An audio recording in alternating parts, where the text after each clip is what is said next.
एक सेकंड मी स्टेजवर जाते. मला तुमच्याबद्दलची एक गोष्ट समजली आहे डान्सबद्दलची, की तुम्ही ऑन दी स्पॉट डान्स केलाय. एक अर्धा एक तास आधी डान्स बसवलाय.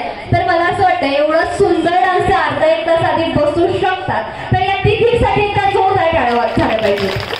आणि त्याच्याबरोबर या छोटीचं त्यांच्यासोबत असणारं बॉन्डिंग खूप छान होतं आणि मला असं वाटतं तिघींनी खूप छान डान्स केलाय. Thank you so much. आणि याच्यानंतर मानवीला रिक्वेस्ट असेल की लगेचच स्टेजवर यायचं.